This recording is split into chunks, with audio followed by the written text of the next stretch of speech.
ಹರಿ ಓಂ ವ್ಯಾಸಾಯ ಭವನಾಶಾಯ ಶ್ರೀಶಾಯ ಗುಣರಾಶೇ ಹೃದ್ಯಾಯ ಶುದ್ಧವಿದ್ಯಾಯ ಮಧ್ವಾಯ ಚ ನಮೋ ನಮಃ ಆಪಾದಮೂಲಿಪರ್ಯಂతం ಗುರುಣಾಮಾಕೃತಿ ಸ್ಮರೆ ತೇನ ವಿಘ್ನಾಃ ಪ್ರಣಶ್ಯಂತಿ ಸಿದ್ಧ್ಯಂತಿ ಚ ಮನೋರಥಾಃ ಮುಕೋಪಿ ಯತ್ಪ್ರಸಾದೇನ ಮುಕುಂದಶೈರಾಯತೆ ರಾಜರಾಜಾಯತೆ ರಿಕ್ತೋ ರಾಘವೇಂದ್ರಂ ತಮಾಶ್ರಯೇ ತಪಸ್ವಾಧ್ಯಾಯ ಶುಶ್ರೂಷಾ ಕೃಷ್ಣಪೂಜಾ ರಥಂ ಮುನಿಂ ವಿಶ್ವೇಶಂ ವಿಷ್ಣುದಂ ವಂದೇ ಪರಿವ್ರಾಟ್ ಚಕ್ರವರ್ತಿನಂ.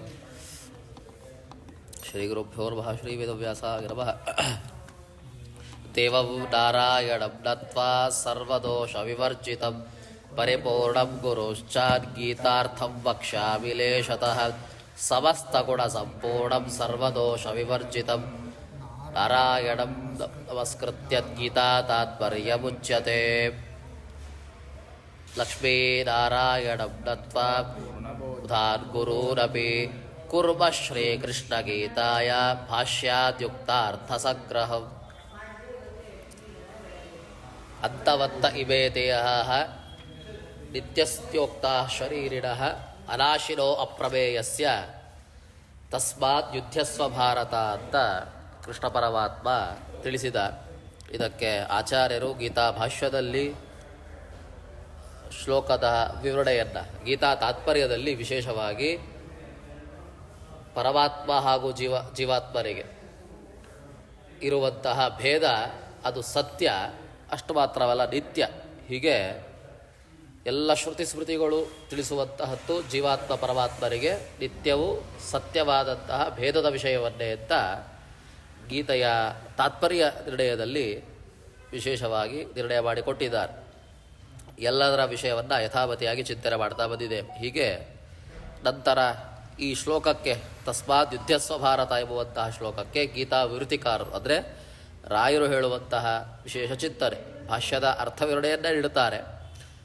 ಅವರ ನಿರ್ಣಯ ಪ್ರಕಾರವಾಗಿ ಅಂತವತ್ತ ಇಮೇ ದೇಹ ನಿತ್ಯಸ್ಯೋಕ್ತ ಶರೀರಿನಃ ಅನಾಶಿನೋ ಅಪ್ರಮೇಯಸ್ಯ ತಸ್ಮಾತ್ ಯುದ್ಧಸ್ವ ಭಾರತ ಅಂತ ಹೇಳ್ತಾ ಇದ್ದಾರೆ ಪರಮಾತ್ಮ. ಅಂದರೆ ಅಂತವತ್ತ ಇಮೇ ದೇಹ ನಿತ್ಯಸ್ಯ ಉಕ್ತಾಃ ಶರೀರಿಣಃ, ಶರೀರಿಣಃ ನಿತ್ಯಸ್ಯ ಶರೀರಿಣಃ, ಶರೀರಿಗಳು ಅಂದರೆ ಯಾರು ದೇಹವನ್ನು ಧರಿಸುವಂಥವ್ರು, ನರಾದೇಹವನ್ನು ಧರಿಸಿರುವಂಥವ್ರು ಯಾರು ಜೀವಿಗಳು, ಅವರು ನಿತ್ಯರು.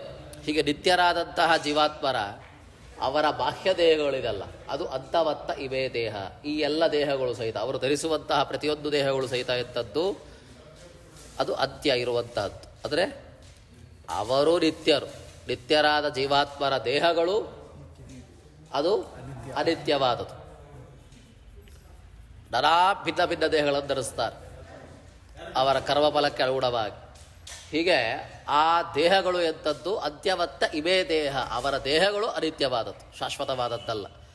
ಹೀಗೆ ಅನಾಶಿನೋ ಅಪ್ರಮೇಯಸ್ಯ ತಸ್ಮಾತ್ ಯುದ್ಧಸ್ವ ಭಾರತ. ಅಷ್ಟು ಮಾತ್ರವಲ್ಲ, ಜೀವಾತ್ಮರು ಎಂಥವರು ನಾಶರಹಿತರಾದವರು, ಸರ್ವಗತರಾದ ಪರಮಾತ್ಮನ ಪ್ರತಿಬಿಂಬರು. ಆದ್ದರಿಂದ ಯುದ್ಧ ಮಾಡು ಅಂತ ಕೃಷ್ಣ ಪರಮಾತ್ಮ ಹೇಳ್ತಾ ಇದ್ದಾರೆ. ಆದ್ದರಿಂದ ಅರ್ಥ ಏನು? ಆದ್ದರಿಂದ ಯುದ್ಧ ಮಾಡೋದ್ರ ಅರ್ಥ ಏನು? ಬಿಂಬನಾದ ಪರಮಾತ್ಮ ಅನಾದಿನಿತ್ಯ ಹೇಗೋ ಪ್ರತಿಬಿಂಬರಾದಂತಹ ಜೀವಾತ್ಮರು ಅನಾದಿನಿತ್ಯರು. ಹೀಗೆ ಅವರ ದೇಹ ನಾಶವಾಗ್ತದೆ ಅಂದರೆ ಅವರ ನಾಶವಲ್ಲ, ಯಾಕಂದರೆ ಅವರು ನಿತ್ಯರು, ಪರಮಾತ್ಮನ ಹಾಗೆ ನಿತ್ಯರು, ಪ್ರತಿಬಿಂಬರಾದರಿಂದಾಗಿ ನಿತ್ಯರು. ಅಷ್ಟು ಮಾತ್ರವಲ್ಲ, ದೇಹ ನಾಶ ಆಗ್ತದಲ್ಲ ಅದಕ್ಕೆ ದುಃಖ ಆಗ್ತದೆ ಅಂದರೆ ದೇಹ ಮತ್ತೆ ಮತ್ತೆ ಪ್ರಾಪ್ತಿಯಾಗ್ತದೆ, ದೇಹಾಂತರ ಪ್ರಾಪ್ತಿಯಾಗ್ತದೆ. ಹಿಂದಿನ ಶ್ಲೋಕದಲ್ಲಿ ತಿಳಿಸಿದ್ದಾರೆ, ತಥಾ ದೇಹಾಂತರ ಪ್ರಾಪ್ತಿ ಅಂತ ಹೇಳಿದ್ದಾರೆ.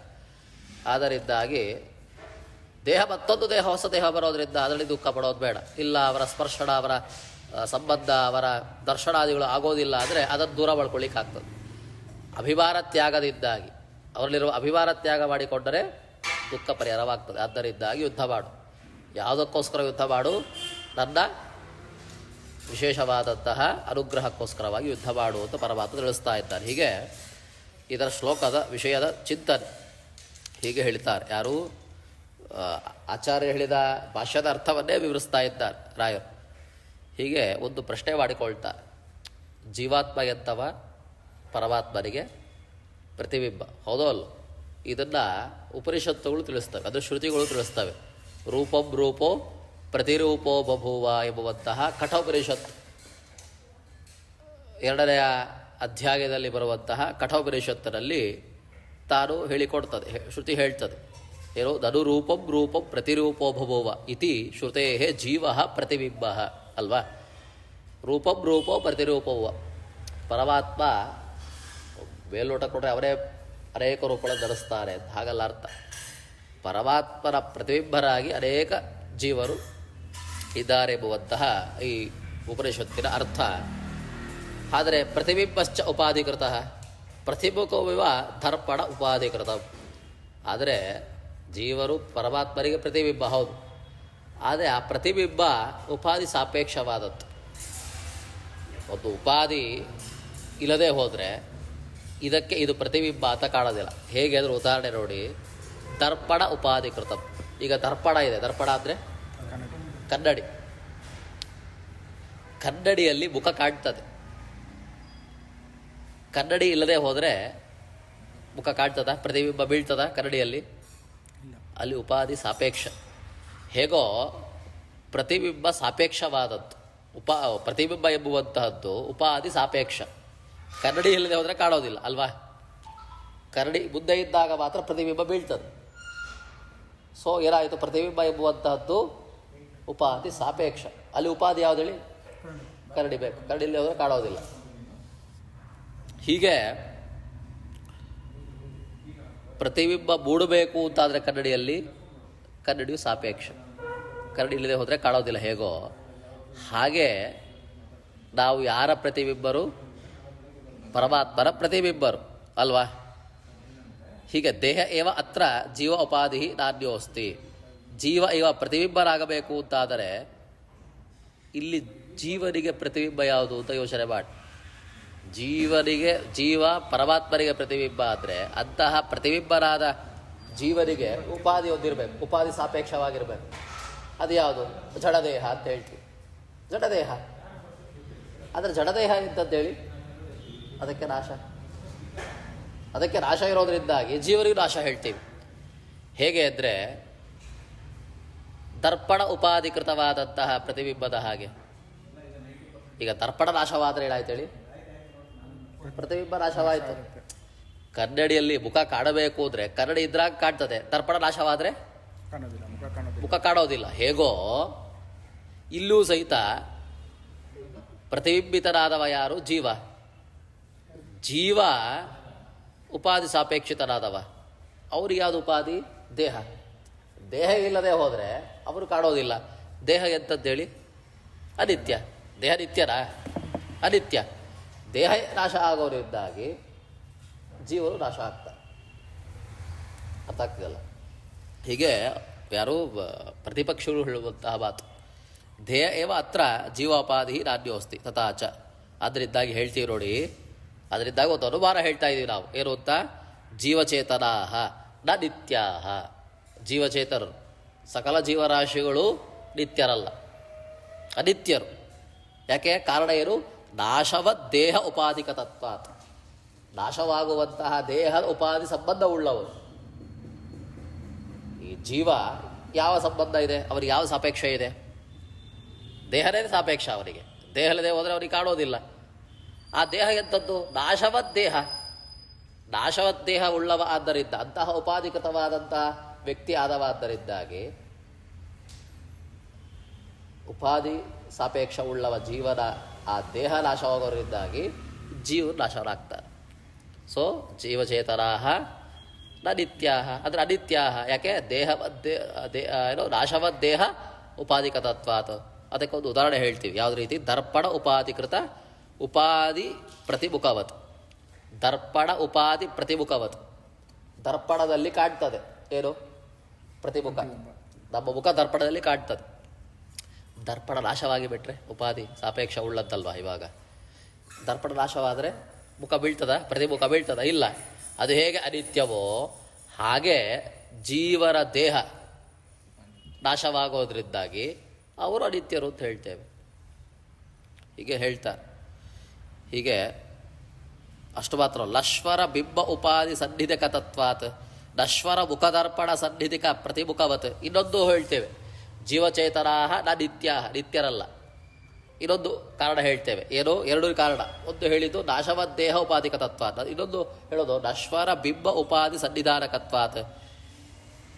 ನೋಡಿ, ಬಿಂಬನಾದವ ಪರಮಾತ್ಮ, ಪ್ರತಿಬಿಂಬ ಯಾರು? ಜೀವಾತ್ಮ. ಬಿಂಬ ಪ್ರತಿಬಿಂಬದಲ್ಲಿ ಮೂಡಬೇಕು ಅಂತಾದರೆ ಯಾವಾಗಲೂ ಇರಬೇಕು. ಆದರೆ ಅವರ ಸನ್ನಿಧಾನಕ್ಕೆ ನಾಶವಿದೆ. ಯಾವಾಗಲೂ ಮೂಡ್ತದೆ? ಯಾವಾಗಲೂ ಮೂಡೋದೇ ಇಲ್ಲ. ಸನ್ನಿಧಾನ ನಾಶವಾಗ್ತದೆ. ಉದಾಹರಣೆ ನೋಡಿ ಹೇಗೆ ಅಂದರೆ, ದಶ್ವರ ಮುಖದರ್ಪಣ ಸನ್ನಿಧಿಗೆ ಪ್ರತಿಮುಖ ಬರ್ತದೆ. ಈಗ ದರ್ಪಣಕ್ಕೆ ಹೋಗಿ ಮುಖ ಬಿದ್ದರೆ ಮಾತ್ರ ಅಲ್ಲಿ ಪ್ರತಿಬಿಂಬ ಮೂಡೋದು. ದರ್ಪಣ ಸರಿಸಿಬಿಟ್ರೆ ಅಲ್ಲಿಂದ ದರ್ಪಣದಲ್ಲಿ ಮುಖ ಕಾಣ್ತದ?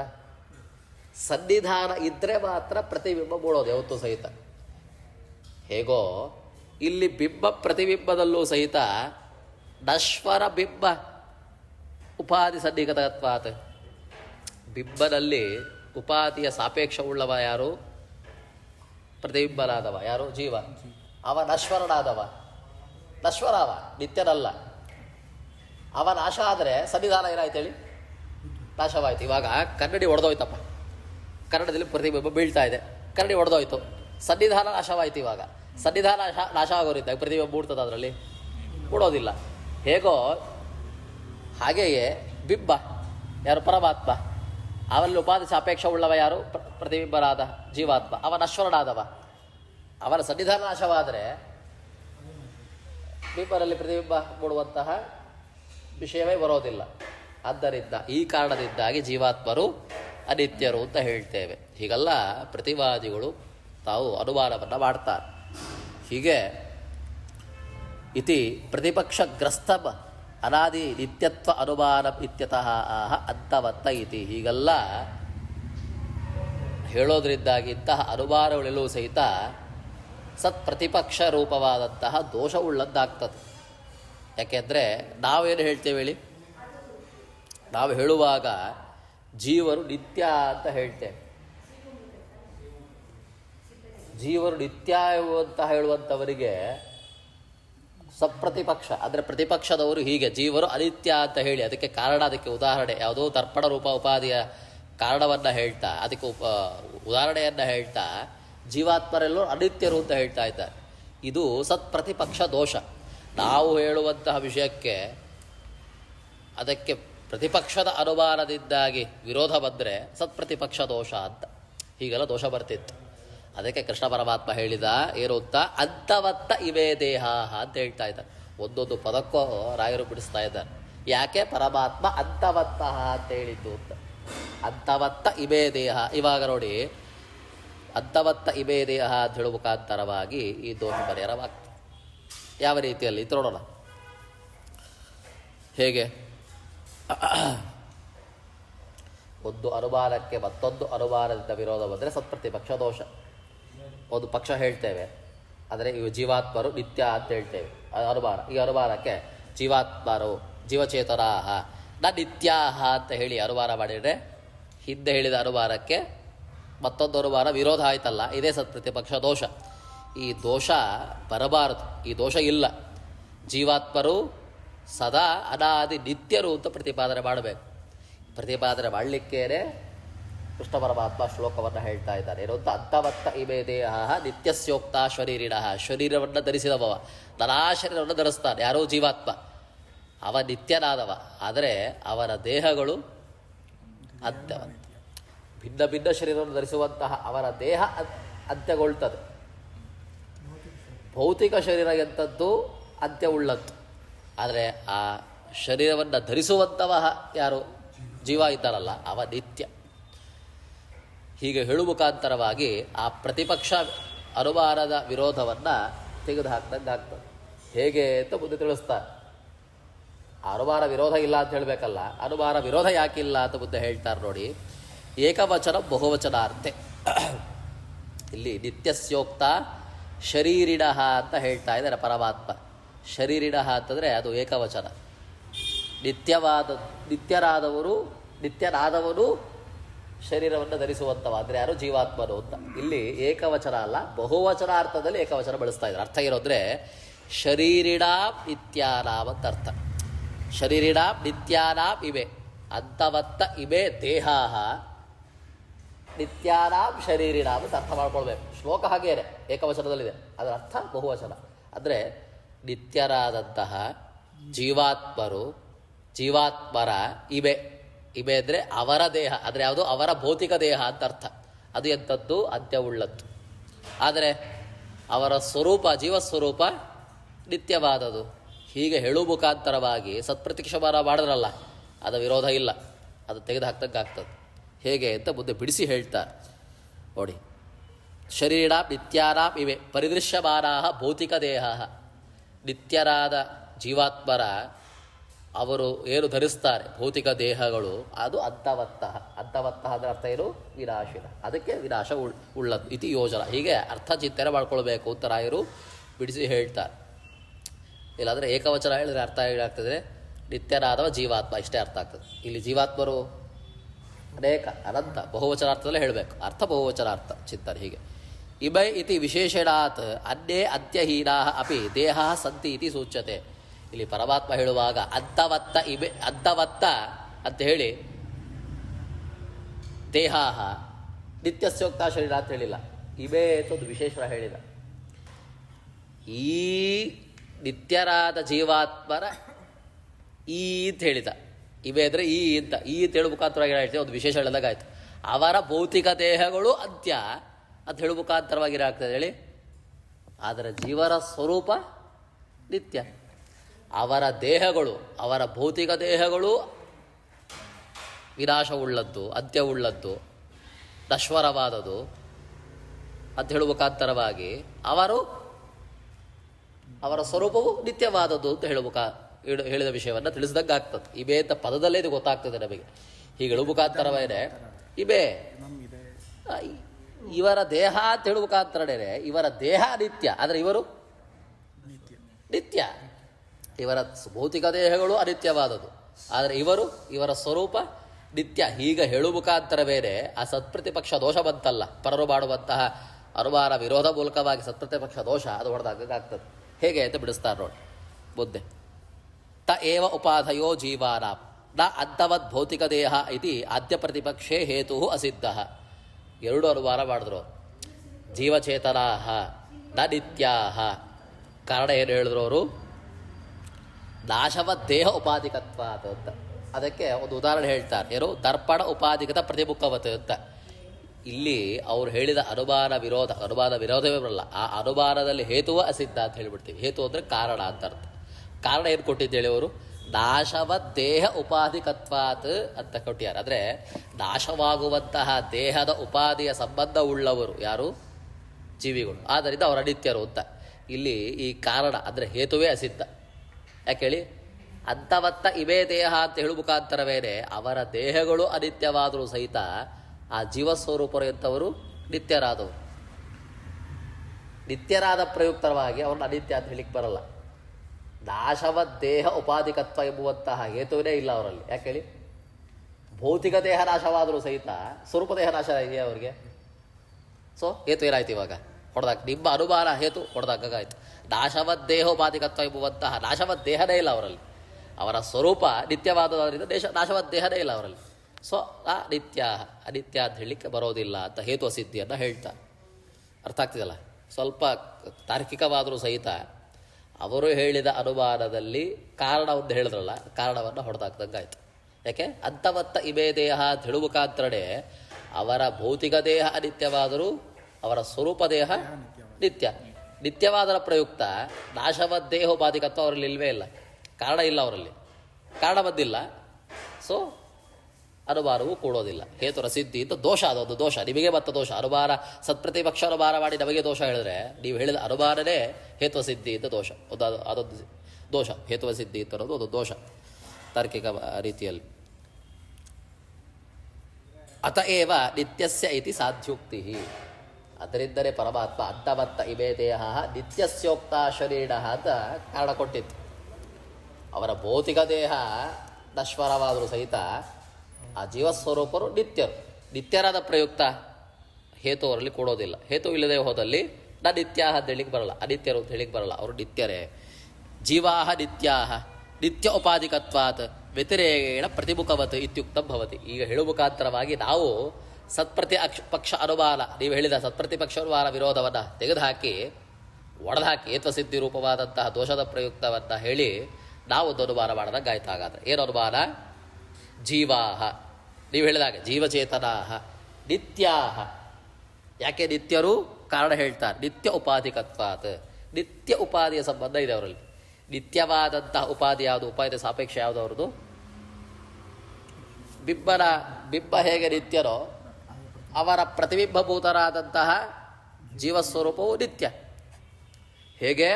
ವ್ಯತಿರೇಕೇನ ಪ್ರತಿಮುಖವತ್. ಇಲ್ಲಿ ವ್ಯತಿರೇಕ ದೃಷ್ಟಾಂತ, ಎರಡು ರೀತಿ ದೃಷ್ಟಾಂತ ಕೊಡ್ಬೋದು ನಾವು. ಅಂದರೆ ಸರಿಯಾದ ದೃಷ್ಟಾಂತವನ್ನು ಕೊಡುವ ಮುಖಾಂತರವಾಗಿ ಇದು ಅನುಮಾನವನ್ನು ಸಾಧನೆ ಮಾಡ್ಬೋದು.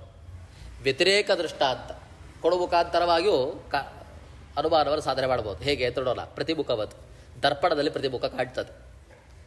ದರ್ಪಣದಲ್ಲಿ ಕಾಣುವಂತಹ ಪ್ರತಿಮುಖ ಎಂಥದ್ದು ಅಂದರೆ ದರ್ಪಣ ನಾಶದ ಪ್ರಯುಕ್ತವಾಗಿ ಪ್ರತಿಬಿಂಬ ನಾಶವಾಗ್ತದೆ. ಹೌದು ಅಲ್ಲ? ಅದು ಅನಿತ್ಯವಾದದ್ದು.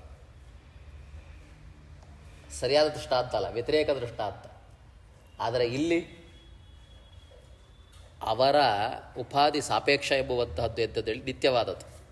ಬಿಂಬ ಅನಾದಿ ನಿತ್ಯ, ಪ್ರತಿಬಿಂಬ ಅನಾದಿ ನಿತ್ಯ. ಆದ್ದರಿಂದಾಗಿ ನಿತ್ಯತ್ವ ಸಾಧನೆ ಮಾಡ್ತೇವೆ. ಅಲ್ಲಿ ಅನಿತ್ಯತ್ವವನ್ನು ಸಾಧನೆ ಮಾಡಿ ದರ್ಪಣ ನಾಶ ಪ್ರಯುಕ್ತವಾಗಿ ಪ್ರತಿಬಿಂಬ ನಾಶ ಆಗುವ ಮುಖಾಂತರ ಅದು ಹೇಗೆ ಅನಿತ್ಯವೋ, ಇಲ್ಲಿ ಅದು ನಿತ್ಯವಾದದ ಪ್ರಯುಕ್ತ, ಸಾಪೇಕ್ಷ ನಿತ್ಯವಾದದ ಪ್ರಯುಕ್ತವಾಗಿ ನಿತ್ಯ ಅಂತ ಸಾಧನೆ ಮಾಡೋದು. ಇದು ವ್ಯತಿರೇಕ ದೃಷ್ಟಾಂತ, ಉಲ್ಟಾ ಸಾಧನೆ ಮಾಡೋದು. ಅರ್ಥ ಆಗ್ತಿದೆಯಲ್ಲ? ಇಲ್ಲಿ ಒಂದು ಕಡೆ ನದಿ ಹರಿತಾ ಇದೆ ಅಂತ ಹೇಳೋದು. ಹೇಗ್ರಿ ನದಿ ಹರಿತಾ ಇದೆ? ಅದು ಹಳ್ಳದಿಂದ ಕೆಳಗೆ ಹರಿತಾ ಇದೆ. ವ್ಯತಿರೇಕ ದೃಷ್ಟಾಂತ ಇರೋದ್ರೆ ಯಾವತ್ತೂ ಸಹಿತ ನದಿ ಹರಿಯುವಾಗ ಕೆಳಮುಖವಾಗಿ ಹರಿತದೆ ಹೊರತು ಮೇಲ್ಮುಖವಾಗಿ ಹರಿಯಲ್ಲ ಅಂತ ಹೇಳುವ ಮುಖಾಂತರವಾಗಿ ಹೇಳಲಾಗ್ತದೆ. ಹೇಳಿ, ಯಾವತ್ತೂ ಇಳಿಮುಖಕ್ಕೆ ಹರಿಬೇಕು, ಮೇಲ್ಮುಖವಾಗಿ ಹರಿಯೋಕ್ಕೆ ಆಗೋದಿಲ್ಲ ಅಂತ. ಹೀಗೆ ವ್ಯತಿರೇಕ ಇಲ್ಲದೇ ಇರುವಂತಹ ವಿಷಯಕ್ಕೆ ಸಂಬಂಧಪಟ್ಟ ಹಾಗೆ ವ್ಯತಿರೇಕ ದೃಷ್ಟಾಂತದ ಮುಖಾಂತರವಾಗಿ ಏನಾಗ್ತದೆ, ಜೀವರು ನಿತ್ಯರು ಅಂತ ಸಾಧನೆ ಮಾಡಿದಾಗ ಆಗ್ತದೆ ಅಂತ ವಿಷಯವನ್ನು ತಿಳಿಸ್ತಾ, ಎರಡೂ ದೋಷ ಹೇಳಿದ್ರು ಅವರು.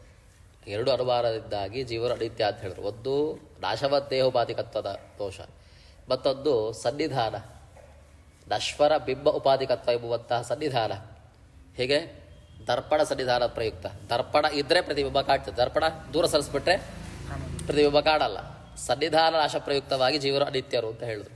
ಅದನ್ನು ಮುಂದೆ ತೆಗೆದು ಹಾಕ್ತಾರೆ. ಆ ಸತ್ಪ್ರತ್ಯಕ್ಷ ಅನುಮಾನವು ದೋಷವುಳ್ಳದ್ದು ಅಂತ ಹೇಳ್ತಾರೆ. ಏನು? ನಿತ್ಯಸ್ಯ ಇತಿ ಏವ ಉಕ್ತೌ ಈಶ್ವರಸ್ಯಾಪಿ ದೇಹೋ ಅಂತವಾನಿತಿ ಪ್ರಾಪ್ನೋತಿ ಇತ್ಯತಃ ಶರೀರಿಣಃ ಇತಿ ವಿಶೇಷಣಂ. ಇಲ್ಲಿ ನಿತ್ಯಸ್ಯೋಕ್ತ ಶರೀರಿಣಃ ಅಂತ ಯಾಕೆ ಹೇಳಿದ್ದು? ಶರೀರಃ ಪದ ಬಳಸ್ತಾ ಇದ್ದಾರೆ. ನಿತ್ಯಸ್ಯ ಪದ ಬಳಸಿದ್ಯಾಕೆ? ಅನುಮಾನ ದೋಷವನ್ನು ತೆಗೆದು ಹಾಕಲಿಕ್ಕೆ. ಸತ್ಪ್ರತಿಪಕ್ಷ ಅನುಮಾನದಲ್ಲಿ ಹೇತ್ವಸಿದ್ಧಿಯನ್ನು ಹೇಳಲಿಕ್ಕೋಸ್ಕರ ನಿತ್ಯಸ್ಯ ಅಂತ ಹೇಳಿದ್ದು. ಶರೀರ ಅಂತ ಮತ್ತೊಂದು ವಿಶೇಷಣ ಹೇಳ್ತಾ ಇದ್ದಾರೆ. ಅದೇ ಯಾಕೆ ಹೇಳಿದ್ದು ಅಂದರೆ, ನಿತ್ಯ ಅಂತ ಮಾತ್ರ ಹೇಳಿಬಿಟ್ರೆ, ಅಷ್ಟೇ ಹೇಳಿಬಿಟ್ರೆ ಏನಾಗ್ತದೆ ಹೇಳಿ? ನಿತ್ಯರಾದವರ ಶರೀರಕ್ಕೆ ನಾಶವಿದೆ. ಅದರ ಅರ್ಥ ಏನಾಗ್ತದೆ? ಪರಮಾತ್ಮರು ನಿತ್ಯರಾದವ, ಅವರ ಶರೀರಕ್ಕೂ ನಾಶವಿದೆ ಅಂತ ಆಗ್ತದೆ. ನಿತ್ಯರಾದವರು ಜೀವಾತ್ಮರು, ಅವರ ಭೌತಿಕ ದೇಹಕ್ಕೆ ನಾಶವಿದೆ ಅಂತ ಹೇಳುವ ಮುಖಾಂತರವಾಗಿ ನಿತ್ಯರಾದವರು ಜೀವಾತ್ಮರು ಹೇಗೋ ಅವರಿಗೆ ಬಿಂಬರಾದ ಪರಮಾತ್ಮರು ನಿತ್ಯರಾದವ, ಅವರ ದೇಹಕ್ಕೂ ನಾಶ.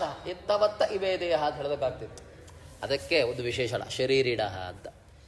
ಶರೀರಿಡ ಅಂದರೆ ಶರೀರವನ್ನು ಧರಿಸುವಂಥವು.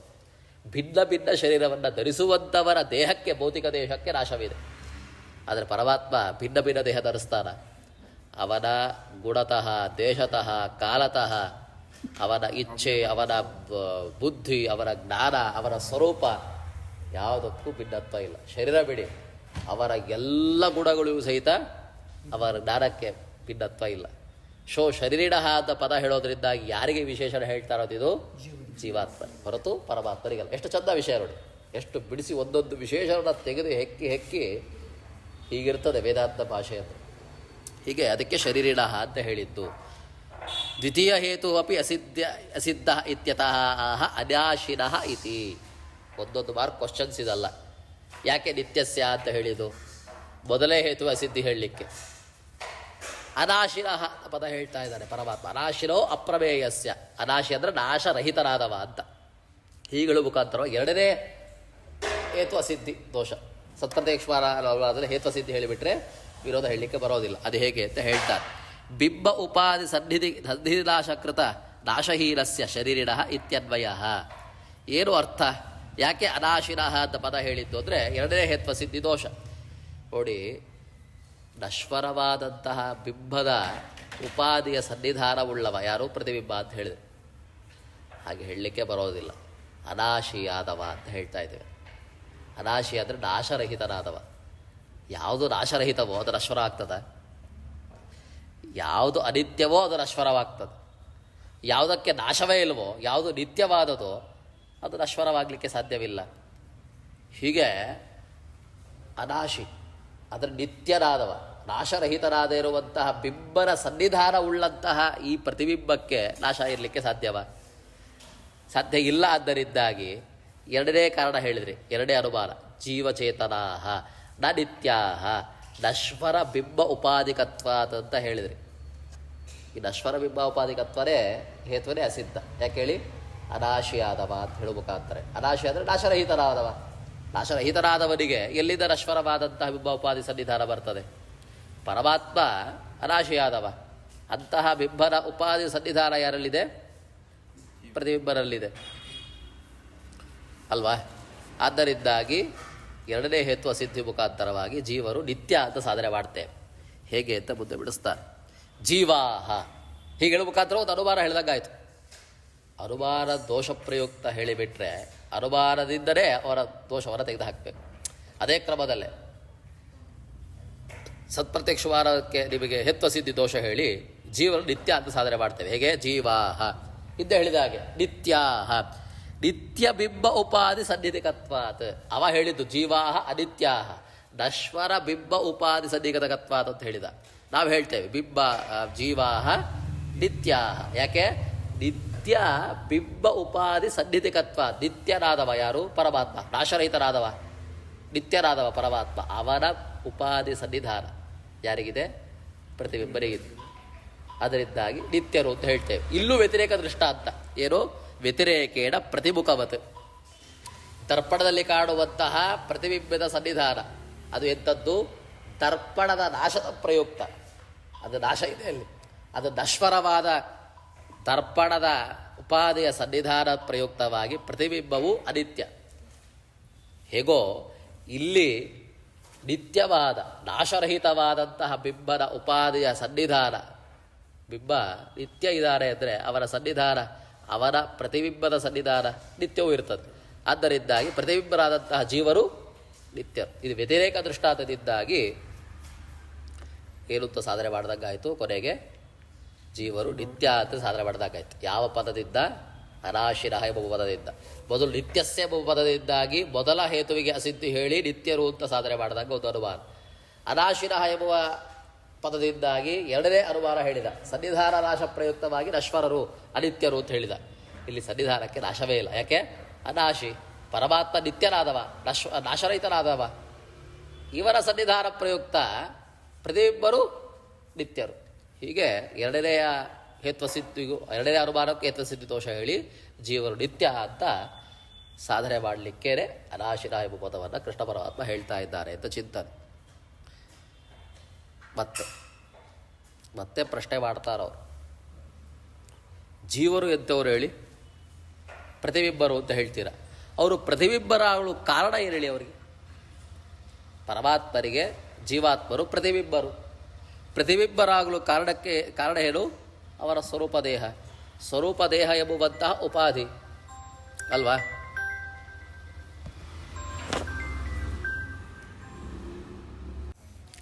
ಹೀಗೆ ಅವರ ಪ್ರಶ್ನೆ ಏನು ಅಂದರೆ, ಜೀವರು ಪ್ರತಿಬಿಂಬರು ಎನಿಸಲಿಕ್ಕೆ ಕಾರಣ ಏನು ಹೇಳಿ? ಅವರ ಜೀವನ ಸ್ವರೂಪ. ಜೀವಸ್ವರೂಪ ಎಂಬುವಂತಹ ಉಪಾಧಿ ನಿತ್ಯವಾಗಲಿ, ಆ ಜೀವಸ್ವರೂಪ ಎಂಬುವಂಥ ಉಪಾಧಿ ನಿತ್ಯ ಆಗಲಿ. ಆದರೆ ಬಿಂಬರಾದ ಪರಮಾತ್ಮನಿಗೂ ಆ ಉಪಾಧಿಗೂ, ಆದರೆ ಯಾವ ಜೀವಸ್ವರೂಪಕ್ಕೂ ಇರುವ ಸನ್ನಿಧಾನ ಇದಲ್ಲ, ಅದು ನಾಶ ಆಗಲೇಬೇಕು ಅಂತ ಹೇಳ್ತೀವಿ. ನೀವು ಹೇಳಿದ್ದು ನಿಜನೇ. ಪ್ರತಿಬಿಂಬರಾದಂತಹ ಜೀವಾತ್ಮರು ಅವರ ಉಪಾಧಿ ಯಾವುದು? ಜೀವಸ್ವರೂಪ. ಅದು ನಿತ್ಯ ಆಗಲಿ. ಆದರೆ ಬಿಂಬನಾದ ಪರಮಾತ್ಮನಿಗೆ ಆ ಉಪಾಧಿಯ ಸನ್ನಿಧಾನ ಇದಲ್ಲ, ಅದು ನಾಶವಾಗ್ತದಲ್ಲ. ನಾಶವಾಗಬೇಕು ಅಂತ ಹೇಳ್ತೀವಿ. ಯಾಕೆ ಹೇಳಿ? ಯಾವತ್ತೂ ಸಹಿತ ಸನ್ನಿಧಾನ ನಾಶವಾಗುವಂಥದ್ದು ಯಾವುದಕ್ಕೆಂದರೆ ಪರಿವಿಚ್ಛಿನ್ನ ಪರಿಮಾಣಕ್ಕೆ. ಅದನ್ನು ಹೇಳ್ತಾ ನಾನು ಉಪಾಧೇ ನಿತ್ಯತ್ವೇಪಿ ಪರಿಚ್ಛಿನ್ನ ಪರಿಮಾಣಸ್ಯೇವ ವಸ್ತುನಃ ಬಿಂಬತ್ವ ಯೋಗ್ಯತ್ವಾತ್ ಪರಿಚ್ಛಿನ್ನಯೋಶ್ಚ ಬಿಂಬ ಉಪಾಧ್ಯ ಸನ್ನಿಧಾನೇ ದರ್ಪಣ ಮುಖಸನ್ನಿಧೇರಿವ ಕದಾಚಿತ್ ಕತ್ವ ನಿಯಮಾತ್ ಕಥಂ ತಸ್ಯ ನಿತ್ಯತ್ವ ಇತ್ಯತಃ ಅಪ್ರಮೇಯಸ್ಯ ಇತಿ. ಇಲ್ಲಿ ಅನಾಶಿನೋ ನಂತರ ಹೇಳಿದ್ದೇಳಿ ಅಪ್ರಮೇಯಸ್ಯ ಅಂತ ಮತ್ತೊಂದು ವಿಶೇಷಣ. ಯಾಕೆ ಅಪ್ರಮೇಯಸ್ಯ ಅಂತ ಹೇಳಿದ್ದು ಅಂದರೆ ಪ್ರಶ್ನೆ ಬರ್ತಾ ಇತ್ತು. ಅವರ ಸ್ವರೂಪದೇಹ ಎಂಬುವಂತಹ ಉಪಾಧಿ ನಿತ್ಯವಾಗಲಿ, ಆದರೆ ಆ ಉಪಾಧಿ ಇದಲ್ಲ ಬಿಂಬನಿಗೂ ಅದರ ಪರಮಾತ್ಮನಿಗೂ ಆ ಉಪಾಧಿ ಜೀವಾತ್ಮ ಎಂಬುವಂಥ ಉಪಾಧಿಯ ಸನ್ನಿಧಾನ ಇದಲ್ಲ, ಆ ಸನ್ನಿಧಾನ ನಿತ್ಯ ಅಂತ ಹೇಗೆ ಹೇಳಬೇಕು? ಅದರ ನಾಶ, ಅದು ಅದಕ್ಕೆ ನಾಶ ಇದೆ ತಿಳಿಯಲೇಬೇಕು. ನಾವು ನಾಶ ಇದೆ ಅಂತ ಹೇಳಬೇಕು. ಯಾಕೆ ನಾಶ ಇದೆ ಅಂತ ಹೇಳಬೇಕು ಅಂತಂದರೆ ಅದು ನಿತ್ಯವಾಗಲಿಕ್ಕೆ ಯಾಕೆ ಸಾಧ್ಯವಿಲ್ಲ, ಅದು ನಾಶ ಉಳ್ಳದ್ದು ಅಂತಂದರೆ ಪರಿಚ್ಛಿನ್ನ ಪರಿಮಾಣ ವಸ್ತುವಿಗೆ ಮಾತ್ರ ಪ್ರತಿಬಿಂಬ ಆಗಲಿಕ್ಕೆ ಸಾಧ್ಯ. ಪರಿಚ್ಛಿನ್ನ ಪರಿಮಾಣ ಅಂದರೆ ಸ್ವಲ್ಪ ಉಳ್ಳದ್ದು ಅಂತ. ಅಪರಿಚ್ಛಿನ್ನ ಪರಿಮಾಣ ವಸ್ತುವಿಗೆ ಯಾವತ್ತೂ ಸಹಿತ ಅದು ಪ್ರತಿಬಿಂಬ ಆಗಲಿಕ್ಕೆ ಸಾಧ್ಯವಿಲ್ಲ. ಒಂದು ವಸ್ತು ಮತ್ತೊಂದು ವಸ್ತುವಿಗೆ ಪ್ರತಿಬಿಂಬ ಆಗಬೇಕು ಅಂದರೆ ಒಂದು ನಿಯಮ ಇದೆ. ಪರಿಚ್ಛಿನ್ನ ಪರಿಮಾಣಸ್ಯೇವ ವಸ್ತುನಃ ಬಿಂಬತ್ವ ಯೋಗತ್ವ. ಪರಿಚ್ಛಿನ್ನ ಪರಿಮಾಣ ಉಳ್ಳಂತಹ ಒಂದು ವಸ್ತುವಿಗೆ, ಪರಿಚ್ಛಿನ್ನ ಪರಿಮಾಣ ಅಂದರೆ ಒಂದು ಇಷ್ಟೇ ಒಂದು ಮಿತಿ ಇರುವಂತಹದ್ದು ಅಂತ ಅರ್ಥ. ಅಪರಿಚ್ಛಿನ್ನ ಅಂದರೆ ಮಿತಿ ಇಲ್ಲದೆ ಇರುವಂಥ. ಅಂದರೆ ಪರಿಚ್ಛಿನ್ನ ಪರಿಮಾಣ ಅಂದರೆ ಮಿತಿ ಇರುವಂತಹ ಒಂದು ವಸ್ತುವಿಗೆ ಮಾತ್ರ ಬಿಂಬತ್ವ ಯೋಗ ಅಂದರೆ ಪ್ರತಿಬಿಂಬ ಅಂತ ಕರೆಸಿಕೊಳ್ಳಲಿಕ್ಕೆ ಆಗೋದು. ಇವಾಗ ನೀವೇನು ಹೇಳ್ತಾ ಇದ್ದೀರಾ? ಪ್ರತಿಬಿಂಬ ಅಂತ ಹೇಳ್ತಾ ಇದ್ದೀರಾ. ಯಾವುದನ್ನು? ಸ್ವರೂಪದೇಹವನ್ನು, ಜೀವನ ಉಪಾಧಿ ವಿಶಿಷ್ಟವಾದಂತಹ ಸ್ವರೂಪದೇಹವನ್ನು. ಅದು ಆಗಲಿ, ಆದರೆ ಪರಿಚ್ಛಿನ್ನ ವಸ್ತು ಎಂಥದ್ದಾಗಬೇಕು ಹೇಳಿ? ಬಿಂಬ ಉಪಾಧ್ಯ ಸನ್ನಿಧಾನೇ ದರ್ಪಣ ಮುಖ ಸನ್ನಿಧಾನೇ ಇರುವ ಕದಾಚಿತ್ ಕತ್ವ ನಿಯಮಾತ್ ಕಥಂ ತಸ್ಯ ನಿತ್ಯತ. ಆದರೆ ಅದರ ಸನ್ನಿಧಾನ ಎಂಥದ್ದೇಳಿ ಅದು ನಿತ್ಯವಾದದಲ್ಲ. ಹೇಗೆ ಅಂದರೆ ದರ್ಪಣ ಉಪಾಧಿಯ ಹಾಗೆ. ಇವಾಗ ದರ್ಪಣದಲ್ಲಿ ಮುಖ ಕಾಣುವಾಗ ಪ್ರತಿಬಿಂಬ ಮೂಡ್ತದೆ. ಇಲ್ಲಿ ಯೋಚನೆ ಮಾಡಿ, ಪ್ರತಿಬಿಂಬ ಕಾಣುವುದಿದಲ್ಲ, ಅದು ಕಾದಾಚಿತ್ಕ ಪರಿಚಿನ ಪರಿಮಾಣ. ಅದು ಪೂರ್ಣವಾಗಿ ಕಾಣ್ತದ? ಎಷ್ಟಿದೆಯೋ ಅಷ್ಟು ವ್ಯಾಪ್ತವಾಗಿ ಕಾಣ್ತದ? ಇಲ್ಲ. ಪ್ರತಿಬಿಂಬ ಮೂಡ್ತದೆ, ಎಷ್ಟಾಗುತ್ತೋ ಅಷ್ಟು ಮೂಡ್ತದೆ. ಹೀಗೆ ಮೂಡಿ ದರ್ಪಣ ಸನ್ನಿಧಾನ ಇಲ್ಲದೆ ಹೋದರೆ ಏನಾಗ್ತದೆ ಹೇಳಿ? ಪ್ರತಿಬಿಂಬ ಮೂಡೋದಿಲ್ಲ. ಅದರ ಅರ್ಥ ಹೇಳಿ ಕಾದಾಚಿತ್ಕ. ಅದು ಅದರ ಸನ್ನಿಧಾನವನ್ನು ನಿತ್ಯ ಅಂತ ಕೇಳಬೇಕು ನೀವು.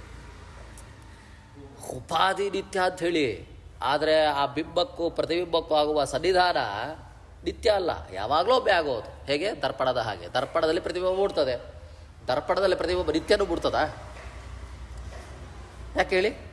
ದರ್ಪಣ ಸರಿದಾಗ ಪ್ರತಿಬಿಂಬ ಕಾಣೋದಿಲ್ಲ. ಹೇಗೋ ಬಿಂಬರಾದ ಪರಮಾತ್ಮನಲ್ಲಿ ಪ್ರತಿಬಿಂಬರಾದ ಜೀವನ ಏನು ಸ್ವರೂಪ ಅದು ಪರಿಚ್ಛಿನ್ನ ಪರಿಮಾಣ ಉಳ್ಳದ್ದು. ಹೇಗೆ? ದರ್ಪಣದಲ್ಲಿ ಆಗುವಂಥ ಪ್ರತಿಬಿಂಬದ ಹಾಗೆ ಪರಿಚ್ಛಿನ್ನ ಪರಿಮಾಣದೇ ಪ್ರತಿಬಿಂಬ ಆಗಬೇಕು. ದರ್ಪಣದಲ್ಲಿ ಕಾಣುವಂತಹ ಪ್ರತಿಬಿಂಬ ಹೇಗೆ? ಕದಾಚಿತ್ಕವೋ, ಯಾವತ್ತೂ ಕಾಣಲ್ಲ, ಅದು ನಿತ್ಯವಲ್ಲವೋ? ಇದು ನಿತ್ಯ ಅಲ್ಲ, ಕದಾಚಿತ್ಕ ಅಂತ ಹೇಳ್ಬೋದಲ್ಲ. ಅಂದರೆ ಅದಕ್ಕೆ ಹೇಳಿದ್ದು ಅಪ್ರಮೇಯಸ್ಯ ಅಂತ. ಅಪ್ರಮೇಯಸ್ಯ ಅರ್ಥ ಹೇಳಿ? ಪ್ರಭಾರಹಿತ ಅಂತ ಅರ್ಥ. ಪ್ರಭಾ ಅಂದರೆ ಒಂದು ಮಿತಿ ಅಂತ. ಪ್ರಭಾ ಇಸ್ಕೊಳ್ಟು ಮಿತಿ. ಅಪ್ರಭಾ ಅಂದರೆ ಮಿತಿ ಇಲ್ಲದೆ ಇರುವಂಥವ ಹೇಳ್ತಾರೆ ನೋಡಿ. ಪ್ರಭಾ ಅಂದರೆ ಪರಿಮಿತಿ, ಅಪರಿಚ್ಛನ್ನಸ್ಯ ಇತ್ಯರ್ಥ. ಪ್ರಭಾ ಅಂದರೆ ಪರಿಮಿತಿ ಉಳ್ಳವ, ಅಪ್ರಭಾ ಅಂದರೆ ಪರಿಚ್ಛಿನ್ನ ಇಲ್ಲದೆ ಇರುವಂಥ, ಪರಿಮಿತಿ ಇಲ್ಲದೆ ಇರುವಂಥ, ಅದರ ಸರ್ವವ್ಯಾಪ್ತ ವ್ಯಾಪ್ತನಾದವ. ಹೀಗೆ ಸರ್ವಗತಸ್ಯ ಇತಿ ಯಾವತ್ ಅರ್ಥ ಏನು? ಸರ್ವಗತ ಅಂತ ಅರ್ಥ. ಅಪ್ರಮೇಯ ಪದಕ್ಕೆ ಅರ್ಥ ಏನು? ಸರ್ವಗತನಾದವ, ನಾಶರಹಿತನಾದವ, ಸರ್ವಗತನಾದವ. ಯಾರು? ಪರಮಾತ್ಮ. ಹೀಗೆ ಜೀವೇ ಸರ್ವಗತತ್ವಸ್ಯ ಅಭಾವಾತ್ ಅತದ್ಭಾವೇ ಸಮಾನಾಧಿಕರಣ್ಯಂ ಸಾರೂಪ್ಯಂ ಗಮಯತಿ ಇತಿ ಸಿಂಹಶ್ಚೈತ್ರ ಇತ್ಯಾದು ಪ್ರಸಿದ್ಧೇ. ಎಲ್ಲ ವೇದಾಂತಿಕ ಭಾಷೆಗಳು. ಏನು ಅಂದರೆ ಪರಮಾತ್ಮ ಸರ್ವಗತನಾದವ, ಜೀವಾತ್ಮ ಸರ್ವಗತನ ಅವ ಅಡು. ಪರಮಾತ್ಮ ಸರ್ವತ್ರ ವ್ಯಾಪ್ತನಾದವ, ಅಪರಿಚ್ಛಿನ್ನ ಅಪ್ರಮೇಯ. ಜೀವಾತ್ಮ ಅಡು. ವ್ಯತ್ಯಾಸ ಅದು ಹೇಗೆ ಅಂದರೆ ಅತದ್ಭಾವೇ ಸಮಾನಾಧಿಕರಣ್ಯಂ ಸಾರೂಪ್ಯಂ ಎಂಬುವಂತಹ ನಿಯಮ ಇದೆ. ಒಂದು ಶಾಸ್ತ್ರದಲ್ಲಿ ಒಂದು ನಿಯಮ ಇದೆ. ಸಿಂಹಶ್ಚೈತ್ರ ಅಂತ ಹೇಳ್ತೇವೆ. ಸಿಂಹಶ್ಚೈತ್ರ ಅರ್ಥ ಹೇಳಿ? ಸಿಂಹ ಚೈತ್ರ ಅರ್ಥ ಹೇಳಿ. ಚೈತ್ರ ಅಂದರೆ ಒಬ್ಬ ವ್ಯಕ್ತಿ, ಅರ್ಥ ಹೇಳಿ. ಇವಾಗ ಸಿಂಹರು ಚೈತ್ರನು ಅಂತಾರೆ ಅರ್ಥ ಇಲ್ಲಿ. ಸಿಂಹನ ಸದೃಶವುಳ್ಳವ ಈ ಚೈತ್ರ. ಸಿಂಹದ ಹಾಗೆ ಇದ್ದಾನೆ ಜಯಸಿಂಹ. ಈ ಜಯಸಿಂಹ ಸಿಂಹನ ಹಾಗೆ ಇದ್ದಾನೆ ಅಂತ ಹೇಳ್ತೀವಿ. ಸಿಂಹ ಜಯಸಿಂಹ ಅಂತ ಹೇಳುವಾಗ ಸಿಂಹನೇ ಜಯಸಿಂಹನ ಇಲ್ಲಿ. ಸಿಂಹನ ಹಾಗೆ ಆದರೆ ಸಿಂಹನ ಸದೃಶ. ಅರ್ಥ ಆಗ್ತಿದೆಯಾ? ಹಾಗೆ ಪರಮಾತ್ಮನ ಹಾಗೆ ಜೀವಾತ್ಮರು, ಪರಮಾತ್ಮನ ಸದೃಶವುಳ್ಳವರು ಜೀವಾತ್ಮರು. ಯಾವತ್ತೂ ಸಹಿತ ಸಮಾನಾಧಿಕರಣ್ಯ ಅಥದ್ಭಾವೇ ಸಮಾನಾಧಿಕರಣ್ಯ ಸಾರೂಪ್ಯ ಎಂಬುವಂತಹ ನಿಯಮದ ಚಿಂತನೆ ಇರುವುದಂದರೆ ಅಥದ್ಭಾವ. ನೋಡಿ, ಒಂದೇ ವಚನ ಬಳಸ್ತಾ ಇದ್ದೀವಿ. ಸಿಂಹಶ್ಚೈತ್ರ ಒಂದೇ ವಚನ, ಅದು ಒಂದೇ ವಚನ ಸಂಬಂಧ ಇರುವಾಗ ಅಲ್ಲಿ ಅರ್ಥ ಏನು ಹೇಳಿ? ಅವತ್ತು ಸಾದೃಶ್ಯ ಅರ್ಥ. ಸಿಂಹನೇ ಚೈತ್ರ ಅಂತ ಅರ್ಥ ಹೇಳಲ್ಲ. ಏನು ಅಂತ ಹೇಳ್ತೀವಿ? ಸಿಂಹನ ಸದೃಶವುಳ್ಳವ, ಸಿಂಹನಾಗೆ ಇವ ಚೈತ್ರ ಇದ್ದಾನಪ್ಪ, ಎಷ್ಟು ಪ್ರಬಲ, ಎಷ್ಟು ಶಕ್ತಿ, ಎಷ್ಟು ಬಲವುಳ್ಳವ ಅಂತ ಹೇಳ್ತೇವಲ್ಲ. ಹಾಗೆ ಅಥದ್ಭಾವೆ ನಮ್ಮಲ್ಲಿ ಇಲ್ಲದೇ ಇರುವಂತಹ ವಿಷಯವನ್ನೇ ನಾವು ಸಾರೂಪ್ಯವನ್ನು ಹೇಳೋದು. ಅಪ್ರಮೇಯನಾದವ ಅವ ಯಾರು? ಪರಮಾತ್ಮ. ಅವನ ಸದೃಶನಾದವ, ಅಣುವಿನಲ್ಲಿ ಸದೃಶನಾದವ ಯಾರು? ಜೀವಾತ್ಮ. ಎಷ್ಟು ಚಂದ ನೋಡಿ. ಈಗ ಹೇಳ್ತಾರೆ, ಇದು ಪ್ರಸಿದ್ಧ, ಜಗತ್ತಿನಲ್ಲಿ ಪ್ರಸಿದ್ಧ. ಸಿಂಹಶ್ಚೈತ್ರ ಅಂತಲ್ಲ, ಪ್ರತಿಯೊಬ್ಬರೂ ಉದಾಹರಣೆ ಕೊಡ್ತಾರೆ. ಸಿಂಹನ ಹಾಗೆ ಇದ್ದಾರೆ ಅಂತ. ಸಿಂಹನೇ ನಾವ? ಹಾಗೆ ಪರಮಾತ್ಮನ ಹಾಗೆ ಇವ ಅಂದ್ರೆ ಅರ್ಥ ಏನು ಹೇಳಿ? ಅಷ್ಟೋ ಅಪರಿಚ್ಛಿನ್ನ ಸ್ವರೂಪ ಅಂತ ಅರ್ಥನ? ಅವನ ಹಾಗೆ ಇವನ ಬಲ ಇದೆ. ಅವರದು ಅಪರಿಚ್ಛಿನ್ನವಾದರೆ ಇವನು ಅಷ್ಟು ಬಲ. ಹೀಗೆ ಚಿಂತನೆ ಮಾಡಬೇಕು. ಸರ್ವಗತ ಈಶ್ವರ ಸಾರೂಪ್ಯಸ್ಯ ಇತ್ಯರ್ಥ. ಅರ್ಥ ಏನು ಹೇಳಿ? ಹಾಗಾದರೆ ಅನಾಶಿರೋ ಅಪ್ರಮೇಯಸ್ಯ, ಸರ್ವಗತನಾದ, ನಾಶರಹಿತನಾದವ, ಶಾಶ್ವತನಾದವ ಯಾರು? ಸರ್ವಗತನಾದವ ಪರಮಾತ್ಮನ ಸಾರೂಪ್ಯವುಳ್ಳವ ಯಾರು? ಜೀವಾತ್ಮ. ಆಗ ಅರ್ಥ ಮಾಡಬೇಕು. ತತ್ ಪ್ರತಿಬಿಂಬಸ್ಯ ಇತಿ ಯಾವತ್. ಸರ್ವಗತನಾದ ಪರಮಾತ್ಮನ ಸಾರೂಪ್ಯವುಳ್ಳವ, ಅವನ ಪ್ರತಿಬಿಂಬಿತನಾದವ, ಅವನ ಹಾಗೆ ಇವ ಸದೃಶನಾದವ, ಪ್ರತಿಬಿಂಬನಾದವ ಯಾರು? ಜೀವಾತ್ಮ. ಹೀಗೆ ಹೇಳುವ ಮುಖಾಂತರವಾಗಿ ಅವರ ಸನ್ನಿಧಾನ ಏನಾಯ್ತು ಹೇಳಿ? ಸನ್ನಿಧಾನಕ್ಕೆ ನಾಶ ಇದೆಯಾ ಇವಾಗ? ಅವ ಅಪರಿಚಿನ್ನ ಪರಿಮಾಣಯುಕ್ತನಾದಂತಹ ಬಿಂಬನ ಪ್ರತಿಬಿಂಬನಾದವ, ಅವನ ಸದೃಶವುಳ್ಳಂತಹ ಈ ವ್ಯಕ್ತಿಗೆ ಕಾದಾಚಿತ್ಕದಲ್ಲೂ ಸಹಿತ, ಅಂದರೆ ಸ್ವಲ್ಪದಲ್ಲೂ ಸಹಿತ ಸನ್ನಿಧಾನದ ನಾಶ ಆಗೋದಿಲ್ಲ. ಅವರ ಪ್ರಶ್ನೆ ಏನಂದರೆ, ಸನ್ನಿಧಾನ ನಾಶವಾಗ್ತದೆ ಅಂತ. ದರ್ಪಣದಲ್ಲಿ ಪ್ರತಿಬಿಂಬ ನಾಶ ಆಗುವ ಹಾಗೆ ಸನ್ನಿಧಾನ ನಾಶವಾಗ್ತದಲ್ಲ ಅಂದರೆ ಇಲ್ಲ. ಬಿಂಬ ಸರ್ವಗತನಾಗಿರುವಂತಹ ಬಿಂಬನಿಗೆ ಅವನ ಪ್ರತಿಬಿಂಬ, ಅವನ ಒಂದು ಸದೃಶವುಳ್ಳಂತಹ ಪ್ರತಿಬಿಂಬನಿಗೆ ಯಾವತ್ತು ಕಾಲಾಚಿಕಿತ್ತದಲ್ಲೂ ಸನ್ನಿಧಾನ ನಾಶವಾಗೋದಿಲ್ಲ. ಇಡೀ ಶಾಸ್ತ್ರದ ವಿಷಯವನ್ನೇ ರಾಯರು ತಿಳಿಸಿಕೊಡ್ತಾ ಇದ್ದಾರೆ ಈ ಮುಖಾಂತರವಾಗಿ. ಯಾವತ್ತೂ ಸಹಿತ ಬಿಂಬನ ಸನ್ನಿಧಾನ ರಹಿತತ್ವ ಜೀವಾತ್ಮರಿಗೆ ಬರೋದೇ ಇಲ್ಲ. ಅನಾದಿ ನಿತ್ಯವಾಗಲೂ ಒಟ್ಟಿಗಿದ್ದಾರೆ, ಅವರ ಸನ್ನಿಧಾನವೂ ಒಟ್ಟಿಗಿರ್ತದೆ. ಅವ ಅನಾದಿ ನಿತ್ಯರಾದರೆ ಅವರ ಸನ್ನಿಧಾನವೂ ನಿತ್ಯವಾದದ್ದು, ಜೀವಾತ್ಮರು ಅನಾದಿ ನಿತ್ಯರಾದವರು. ಹೀಗೆ ಹೇಳ್ತಾ ಸರ್ವಗತ ಈಶ್ವರ ಪ್ರತಿಬಿಂಬಸ್ಯ ಕಥಂ ಬಿಂಬೋಪಾದಿ ಸನ್ನಿಧಾನ ನಾಶೇನ ನಾಶಃ ಸ್ಯಾದಿತಿ ಭಾವ. ತಾತ್ಪರ್ಯ ಹೇಳಿಬಿಟ್ಟು, ಸರ್ವಗತರಾದ ಈಶ್ವರನ ಪ್ರತಿಬಿಂಬಭೂತರಾದವರಿಗೆ ಯಾವ ರೀತಿಯಲ್ಲಿ ಬಿಂಬೋಪಾದಿ ನಾಶ ಪ್ರಯುಕ್ತವಾಗಿ, ಅಂದರೆ ಅವ ಹೇಳಿದ್ದು ಬಿಂಬ ಉಪಾದಿ ನಾಶ ಪ್ರಯುಕ್ತವಾಗಿ ದರ್ಪಣ ನಾಶ ಆಯಿತು. ಬಿಂಬ ಅಂದರೆ ದರ್ಪಣ ನಾಶ ಪ್ರಯುಕ್ತವಾಗಿ ಪ್ರತಿಬಿಂಬ ನಾಶ ಅಂತ ಹೇಗೆ ತಾನೇ ಹೇಳಲಿಕ್ಕಾಗ್ತದೆ? ಇಲ್ಲಿ ಬಿಂಬನಾದವ ಸರ್ವಗತನಾದವ, ಸರ್ವತ್ರ ವ್ಯಾಪ್ತರಾದ ಪ್ರಯುಕ್ತವಾಗಿ, ಬಿಂಬನ ನಾಶ ಪ್ರಯುಕ್ತವಾಗಿ ಉಪಾಧಿ ನಾಶ, ಅವರ ಸನ್ನಿಧಾನ ನಾಶ ಹೇಗೆ ತಾನೇ ಆಗ್ತದೆ? ಆಗೋದೇ ಇಲ್ಲ. ಅದಕ್ಕೆ ಹೇಳಿದ್ದು ಅಪ್ರಮೇಯ ಎಂಬುವಂತಹ ಪದ. ಹೀಗೆ ಒಂದೊಂದು ಪದಕ್ಕೂ ಅದಕ್ಕೆ ವಿಶ್ಲೇಷಣೆ, ಪ್ರತಿಪಕ್ಷದವರು ಮಾಡುವಂತಹ, ಅವರ ಮತಕ್ಕೆ ಅನುಗುಣವಾಗಿ ಮಾಡುವಂತಹ ವಿಷಯವನ್ನು ಇಟ್ಕೊಂಡು ವಿಶೇಷವಾಗಿ ರಾಯರು ಭಾಷ್ಯದಲ್ಲಿ ಹೇಳಿದಂತಹ ವಿಷಯವನ್ನೇ ಸ್ಪಷ್ಟೀಗೊಳಿಸ್ತಾ ಇದ್ದಾರೆ. ಕೊನೆಗೆ ಇದೊಂದು ಹೇಳಿ ಮುಗಿಸೋಣ, ಯಾಕಂದರೆ ಸ್ವಲ್ಪ ಇದಾಗ್ತದೆ ನಿಮಗೆ, ಮತ್ತೆ ಅದನ್ನು ತೆಗೆದುಕೊಂಡ್ರೆ ಕಷ್ಟ ಆಗ್ತದೆ. ಕೊನೆಯಲ್ಲಿ ಒಂದು ವಿಷಯವನ್ನು ಹೇಳಿ ಮುಗಿಸ್ತಾ, ನಚ ಸರ್ವಗತಸ್ಯ ಪ್ರತಿಬಿಂಬಾಯೋಗ ತತ್ ಸಾರೂಪ್ಯಸ್ಯೇವ ಪ್ರತಿಬಿಂಬತಾ ಶಬ್ದಾರ್ಥತ್ವ ತದಾಹ ಸೂತ್ರಕಾರ ಓಂ ಯಾವತ್ ಆತ್ಮಭಾವಿತ್ವಾಚ್ಚ ನ ದೋಷಸ್ತದ್ದರ್ಶನಾತ್ ಓಂ. 2ನೇ ಅಧ್ಯಾಯದ 3ನೇ ಪಾದದ 30ನೇ ಸೂತ್ರದಲ್ಲಿ ವ್ಯಾಸರು ತಿಳಿಸಿಕೊಟ್ಟಿದ್ದಾರೆ. ಏನು? ಓಂ ಯಾವತ್ ಆತ್ಮಭಾವಿತ್ವಾಚ್ಚ ನ ದೋಷಸ್ತದ್ದರ್ಶನಾತ್ ಓಂ ಎಂಬುದಾಗಿ. ಸರ್ವತ್ರ ವ್ಯಾಪ್ತನಾದವ ಯಾರು? ಪರಮಾತ್ಮ. ಸರ್ವತ್ರ ವ್ಯಾಪ್ತನಾದ ಪರಮಾತ್ಮನ ಅವನ ಪ್ರತಿಬಿಂಬ ಮೂಡೋದು ಹೇಗೆ? ಇಲ್ಲಿ ಮೂಡಬೇಕದು. ಸರ್ವತ್ರ ವ್ಯಾಪ್ತನಾದ ಒಬ್ಬ ವ್ಯಕ್ತಿ ಅವನ ಪ್ರತಿಬಿಂಬ ಜೀವಾತ್ಮ ಅಂತ ಹೇಳ್ತಾರೆ. ಇಲ್ಲಿ ಮೂಡಬೇಕದು. ಹೀಗೆ ಹೇಗೆ ಅಂತ ಪ್ರಶ್ನೆ ಬರ್ತದಲ್ಲ, ಆ ಪ್ರಶ್ನೆಗೆ ಉತ್ತರವಾಗಿ ಹೇಳಿದ್ದು ಏನು? ಪ್ರಕೃತ ಇಲ್ಲಿ ಪ್ರತಿಬಿಂಬ ಅಂದರೆ ಕನ್ನಡಿಯಲ್ಲಿ ಕಾಣ್ತದಲ್ಲ ಪ್ರತಿಬಿಂಬ, ಹಾಗಲ್ಲ. ಇಲ್ಲಿ ಅದೇ ಬೇರೆ, ಇಲ್ಲೇ ಬೇರೆ. ಇಲ್ಲಿ ದರ್ಪಣದಲ್ಲಿ ಕಾಣುವಂತಹ ಪ್ರತಿಬಿಂಬ ವಿಷಯವೇ ಬೇರೆ. ಬಿಂಬನಿಗೆ ಪ್ರತಿಬಿಂಬನಾದಂತಹ ಜೀವಾತ್ಮನ ವಿಷಯವೇ ಬೇರೆ. ಇಲ್ಲಿ ಪ್ರತಿಬಿಂಬ ಪದಕ್ಕೆ ಅರ್ಥ ಇರೋದ್ರೆ ಬಿಂಬನ ಅಂದರೆ ಪರಮಾತ್ಮನ ಪ್ರತಿಬಿಂಬಿತನಾದವ ಯಾರು? ಜೀವಾತ್ಮ. ಅವನಿಗೆ ಪ್ರತಿಬಿಂಬಿತನಾದವ, ಅವನಿಗೆ ಸದೃಶನಾದವ ಅಂತ ಮಾತ್ರ ಅರ್ಥ ಇಲ್ಲ. ನಚ ಸರ್ವಗತಸ್ಯ ಪ್ರತಿಬಿಂಬ ಅಯೋಗ ಹಾಗೆ ಹೇಳಿಬೇಡಿ. ಸರ್ವಗತನಾದಕ್ಕೆ ಪ್ರತಿಬಿಂಬ ಭಾವವೇ ಇಲ್ಲ ಅಂತ ಹೇಳಿಬೇಡಿ.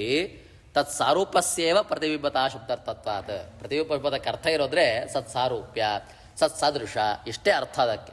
ಅದೇ ನೀವೇ ಹೇಳ್ಬಿಡ್ತೀರಾ ತತ್ ಸದೃಶತ್ವ, ಬಿಂಬರ ಸದೃಶತ್ವ ಇವನಿಗಿದೆ, ಜೀವಾತ್ಮನಿಗಿದೆ, ಅವರ ಸಾರೂಪ್ಯ ಇವನಿಗಿದೆ ಅಂತ ಅದೇಗ್ರಿ ಹೇಳ್ತೀರಾ ಅಂದರೆ ಸೂತ್ರಕಾರರೇ ತಿಳಿಸಿಕೊಟ್ಟಿದ್ದಾರೆ. ವೇದಕ್ಕೆ ನಿರ್ಣಯಕಾರರಾದಂತಹ ವೇದವ್ಯಾಸರೇ ತಿಳಿಸಿಕೊಟ್ಟಿದ್ದಾರೆ. ಬಿಂಬನಿಗೆ ಅಂದರೆ ಪರಮಾತ್ಮನಿಗೆ ಪ್ರತಿಬಿಂಬರಾದ ಜೀವಾತ್ಮರೆಲ್ಲರೂ ಸಹಿತ ಅವರ ಸಾರೂಪ್ಯವುಳ್ಳವರು, ಅವರ ಸದೃಶರಾದವರು ಅಂತ ತಿಳಿಸಿಕೊಟ್ಟಿದ್ದಾರೆ ಸೂತ್ರದಲ್ಲಿ. ವೇದ ವಿಷಯವನ್ನೇ ತಿಳಿಸಿಕೊಟ್ಟಿದ್ದಾರೆ. ವೇದ ಹೇಳುವಂತಹ ವಿಷಯವನ್ನೇ ನಿರ್ಣಯ ಮಾಡಿಕೊಟ್ಟಿದ್ದಾರೆ. ಏನು ಅಂತ? ಓಂ ಯಾವತ್ ಆತ್ಮಭಾವಿತ್ವಾಚ್ಚ ನ ತದ್ದೋಷ ದರ್ಶನಾತ್ ಓಂ ಎಂಬುವಂತಹ ಸೂತ್ರದಲ್ಲಿ ವಿಶೇಷವಾಗಿ ಜೀವನ ಪ್ರತಿಬಿಂಬತ್ವಕ್ಕೆ ಕಾರಣವಾದಂತಹ ಅವರ ಸ್ವರೂಪ ಉಪಾಧಿಯು ಆತ್ಮ ಇರುವವರೆಗೆ ಇರ್ತದೆ. ಅರ್ಥ ಇರೋದ್ರೆ ಇವರ ಉಪಾಧಿ ಇದಲ್ಲ. ಜೀವಾತ್ಮನ ಪ್ರತಿಬಿಂಬತ್ವಕ್ಕೆ ಕಾರಣವಾದದ್ದು ಯಾವುದು? ಯಾಕೆ ಪ್ರತಿಬಿಂಬರು ಅಂತ ಹೇಳ್ತೀವಿ? ಅವರ ಸ್ವರೂಪ. ಆ ಜೀವಸ್ವರೂಪ ಇರುವ ತನಕೂ ಸಹಿತ ನಿತ್ಯವಾಗಿರ್ತದೆ. ಜೀವಸ್ವರೂಪ ಎಂಥದ್ದು ಹೇಳಿ? ನಿತ್ಯ. ಜೀವಸ್ವರೂಪ ನಿತ್ಯ, ಅನಾದಿ ನಿತ್ಯ. ಅದು ನಿತ್ಯವಾದ ಪ್ರಯುಕ್ತನೇ ಆತ್ಮ. ನಿತ್ಯವಾದ ಪ್ರಯುಕ್ತವೇನಾಗಿದೆ ಅದು ಹೇಳ್ತಾರೆ. ನಿತ್ಯೋಪರೋ ನಿತ್ಯೋ ಜೀವ ಎಂಬ ಶ್ರುತಿ ಹೇಳ್ತದೆ. ತದ್ ದರ್ಶನ ಅಂತ ಹೇಳ್ತಾ ಇರಲ್ಲ. ತದ್ ದರ್ಶನ ಅಂದರೆ ಅರ್ಥ ಶ್ರುತಿ ಹೇಳ್ತದೆ. ಇರುತ್ತಾ ನಿತ್ಯೋಪರಃ ನಿತ್ಯೋ ಜೀವ. ನಿತ್ಯೋಪರಃ, ಪರ ಅಂದರೆ ಯಾರು? ಪರಮಾತ್ಮ. ಪರಮಾತ್ಮ ನಿತ್ಯನಾದವ, ಜೀವಾತ್ಮ ನಿತ್ಯನಾದವ ತದ್ ದರ್ಶನ ಶ್ರುತಿ ಹೇಳ್ತಾ ಇದೆ. ಹೀಗೆ ಶ್ರುತಿ ಹೇಳುವ ಮುಖಾಂತರವೇ ಜೀವಾತ್ಮರ ಉಪಾಧಿ ಇದಲ್ಲ, ಅಂದರೆ ಅವರ ಸ್ವರೂಪ ನಿತ್ಯವಾದರ ಪ್ರಯುಕ್ತವಾಗಿ ಅವರು ಬಿಂಬರಿಗೆ ಪ್ರತಿಬಿಂಬರಾಗ್ತಾರೆ, ಅಂದರೆ ಅವರ ಸದೃಶರಾಗ್ತಾರೆ. ಯಾಕೆಂದರೆ ಅವರು ನಿತ್ಯ, ನಾವು ನಿತ್ಯ. ಅರ್ಥ ಏನು ಹಾಗಾದರೆ? ಅವರ ಸದೃಶರು ನಾವು ಅಂತ ಅರ್ಥ, ಅವರ ಸಾರೂಪ್ಯವುಳ್ಳವರು ನಾವು ಅಂತ ಅರ್ಥ. ಹೊರತು ದರ್ಪಣದಲ್ಲಿ ಕಾಣ್ತದಲ್ಲ ಪ್ರತಿಬಿಂಬ, ಹಾಗಲ್ಲ. ಅಲ್ಲಿ ದರ್ಪಣವೂ ಅನಿತ್ಯ, ಕಾಡುವಂತಹ ಪ್ರತಿಬಿಂಬವೂ ಅನಿತ್ಯ. ಅರ್ಥ ಆಗ್ತಿದೆಯಾ? ಅಲ್ಲಿಗೆ ಇಲ್ಲಿ ಇವ್ರು ಲಿಂಕು ತುಂಬ ತಪ್ಪಾಗಿ ಕೊಡ್ತಾರೆ. ಯಾವತ್ತೂ ಉದಾಹರಣೆ ಸರಿಯಾಗಿರಬೇಕು. ನಿತ್ಯವಾದ ವಸ್ತುವಿನ ಇಟ್ಕೊಂಡು ಅನಿತ್ಯವಾದ ಉದಾಹರಣೆ ಕೊಡೋದು ಎಲ್ಲಿಂದ ಸರಿ? ಅದು ದರ್ಪಣ ಇಂಥದ್ದು ಹೇಳಿ, ಅದು ಅಲ್ಲಿ ಕಾಣೋ ಪ್ರತಿಬಿಂಬ ದೇಹ, ಅದು ಅಂತವತ್ತ ಇವೆ ದೇಹ, ಅದು ಅನಿತ್ಯ. ಹಂಗೆ ಹೇಳಲಿಕ್ಕೆ ಬರೋಲ್ಲ. ಆದರೆ ಇಲ್ಲಿ ಬಿಂಬನಾದವ ಅನಾಶಿನೋ ಅಪ್ರಮೇಯ. ಹಾಗೆ ಪ್ರತಿಬಿಂಬರು ನಿತ್ಯರು. ಅದಕ್ಕೆ ಹೇಳಲಿಕ್ಕೆ ತದ್ದರ್ಶನ ಅಂತ ಶ್ರುತಿ ಹೇಳ್ತಾ ಇದೆ. ಸೂತ್ರಕಾರರು ಹೇಳಿದ್ರು ತದ್ದರ್ಶನ. ತದ್ದರ್ಶನ ಅಂದರೆ ಯಾವುದು? ನಿತ್ಯೋಪರಃ ನಿತ್ಯೋ ಜೀವ. ಶ್ರುತಿ ಹೇಳೋದು ಇದು. ಅಪರುಷಯ ವೇದ ಹೇಳ್ತಾ ಇದೆ. ಪರಮಾತ್ಮರು ನಿತ್ಯ, ಜೀವಾತ್ಮರು ನಿತ್ಯ ಅಂತ. ಹೀಗೆ ನಿತ್ಯವಾದ ವಸ್ತುವಿನ ಇಟ್ಕೊಂಡು ಅನಿತ್ಯವಾದಂತಹ ಉದಾಹರಣೆ ಕೊಡ್ಲಿಕ್ಕಾಗ್ತದ? ಎಲ್ಲವೂ ತಪ್ಪು. ನೀವು ಹೇಳೋ ಪದವೆಲ್ಲವೂ ತಪ್ಪು ಅಂತ ಹೀಗೆ ರಾಯರು ಸೂತ್ರಕಾರರ ವಿಷಯವನ್ನು ಸ್ಪಷ್ಟೀಗೊಳಿಸ್ತಾ ಇದ್ದ. ಇದು ನಿಜವಾದ ಭಾವಾರ್ಥ, ಸೂತ್ರದ ಭಾವಾರ್ಥ ಅಂತ. ಕೊನೆಯಲ್ಲಿ ಉಪಸಂಹಾರ ಮಾಡಿಬಿಡ್ತಾರೆ. ಏನು ಉಪಸಂಹಾರ? ತಸ್ಮಾತ್ ಯುದ್ಧಸ್ವ ಭಾರತ. ಇದು ಸ್ವಲ್ಪ ಸುಲಭ ಇದೆ, ಕಷ್ಟಪಡಬೇಕಾಗಿಲ್ಲ. ತಸ್ಮಾತ್ ಯುದ್ಧಸ್ವ ಭಾರತ. ಆದ್ದರಿಂದಾಗಿ ಯುದ್ಧ ಮಾಡು ಅಂತ ಹೇಳ್ತಾ ಇದ್ದಾರೆ ಪರಮಾತ್ಮ. ಏನು? ಅಂತವತ್ತ ಇಮೇ ದೇಹಾಃ ನಿತ್ಯಸ್ಯೋಕ್ತ ಶರೀರಿಣ ಅನಾಶಿನೋ ಪ್ರಮೇಯಸ್ಯ ತಸ್ಮಾತ್ ನಿತ್ಯಸ್ವ ಭಾರತ. ಹೀಗೆ ಅನಾಶಿಯಾದವ ಅಪ್ರಮೇಯ ಸ್ವರೂಪಭೂತರಾದ ಪರಮಾತ್ಮನ ಉಪಾಧಿಯ ಸಾಪೇಕ್ಷವುಳ್ಳವರು, ಅಂದರೆ ಅವರ ಸದೃಶಭೂತರಾದಂತಹ ಜೀವಾತ್ಮರು ಎಂಥವ್ರು ಹೇಳಿ, ಅವರು ನಿತ್ಯರಾದವರು. ಹಿಂದೆನೂ ತಿಳಿಸರು, ಇಂದಿನ ಶ್ಲೋಕದಲ್ಲೂ ತಿಳಿಸಿಕೊಟ್ಟಿದ್ದಾರೆ ಅದನ್ನು. ನತ್ವೇವಾಹಂ ನಾಸಂ ನತ್ವಂ ನೇವೇ ಜವಾದಿಪಾಹ ಅಂತೇಳುವ ಮುಖಾಂತರವಾಗಿ ನಾನೂ ನಿತ್ಯರು, ನೀನು ನಿತ್ಯ, ಎಲ್ಲ ಜೀವಾತ್ಮರು ನಿತ್ಯರು ಅಂತ ತಿಳಿಸಿಕೊಟ್ಟಿದ್ದಾರೆ. ಹೀಗೆ ಹೇಳುವ ಮುಖಾಂತರವಾಗಿ ಇಲ್ಲಿ ನಾಶವಾದರೂ ದೇಹಕ್ಕೆ ಮಾತ್ರ ನಾಶ, ಜೀವಕ್ಕೆ ನಾಶವಿದೆಯಾ? ಇಲ್ಲ. ದೇಹ ನಾಶ ಪ್ರಯುಕ್ತವಾಗಿ ಅವರ ಸ್ಪರ್ಶನ, ಅವರ ದರ್ಶನಕ್ಕೆ ನಾಶವಿದೆ ಅಂತ ಹೇಳಿಬಿಟ್ರೆ ಆ ದುಃಖವನ್ನು ಅಭಿಮಾನ ತ್ಯಾಗದ ಮುಖಾಂತರವಾಗಿ ಪರಮ ಪುರುಷಾರ್ಥ ರೂಪವಾದಂತಹ ಅಭಿಮಾನ ತ್ಯಾಗ, ಅಭಿಮಾನ ಇರೋದ್ರಿಂದ ನಮಗೆ ಇಲ್ಲಿ ಮತ್ತೆ ಮತ್ತೆ ದೇಹಗಳು ಬರ್ತಾ ಇರೋದು. ನಮ್ಮ ನಿಜವಾದ ಪರಮ ಪುರುಷಾರ್ಥ ಏನು? ಅಭಿಮಾನ ತ್ಯಾಗ, ಸನ್ಯಸ್ತರಾಗುವಂಥದ್ದು. ಅದರ ಮುಖಾಂತರವಾಗಿ ಏನಾಗ್ತದೆ? ಅದನ್ನು ಹೋಗಲಾಡಿಸಿಕೊಳ್ಳಿಕ್ಕಾಗ್ತದೆ, ದುಃಖವನ್ನು ಹೋಗಲಾಡಿಸಿಕೊಳ್ಳಿಕ್ಕಾಗ್ತದೆ. ಆದ್ದರಿಂದಾಗಿ ನೀನು ಏನು ಮಾಡಬೇಕು ಇವಾಗ? ನನ್ನ ಒಂದು ಅನುಗ್ರಹಕ್ಕೋಸ್ಕರ, ನನ್ನ ಪರಮಾನುಗ್ರಹ, ನನ್ನ ಪ್ರಸಾದಕ್ಕೋಸ್ಕರವಾಗಿ ಯುದ್ಧ ಮಾಡು ಅಂತ ಇಡೀ ಶ್ಲೋಕದ ತಾತ್ಪರ್ಯವನ್ನು ಹೇಳಿದಾಗ್ತದೆ. ಬಿಂಬ ಉಪಾದಿತ ತತ್ಸನ್ನಿಧಾನ ನಾಶ ಅಭಾವೇನ ತನ್ನಾಶ ಪ್ರಯುಕ್ತ ನಾಶಸ್ಯ ಜೀವಚೇತನೆ ಅನಾಶಕ್ಯತ್ವೇನ ಪ್ರತಿಪಕ್ಷ ಅನುತ್ಥಾನಾತ್ ತತ್ವೇವಾಹಂ ಇತ್ಯತ್ರ ಉಕ್ತ ಅನಾಧಿತ್ವ ಅನುಮಾನೇನ ಜೀವಸ್ಯ ನಿತ್ಯತ್ವಾತ್ ಜೀರ್ಣದೇಹಹಾನೇಪಿ ಸಮೀಚೀನ ದೇಹಾಂತರ ಲಾಭರೂಪ ಪ್ರತಿನಿಧಿನ ಸಮಾಧಾನ ಸಂಭವಾತ್. ಸಮಸ್ತವಾಗಿ ಹೇಳ್ತಾ ಇದ್ದಾರೆ. ಈಗ ಹೇಳಿದ ವಿಷಯವನ್ನೇ ಅದೇ ವಿಷಯವನ್ನೇ ಹೇಳಿದ್ದು ನಾನು, ಮತ್ತಿನೇನಿಲ್ಲ. ಹೀಗೆ ಜೀವನು ಪ್ರತಿಬಿಂಬ, ಪರಮಾತ್ಮ ಯಾರು? ಬಿಂಬ.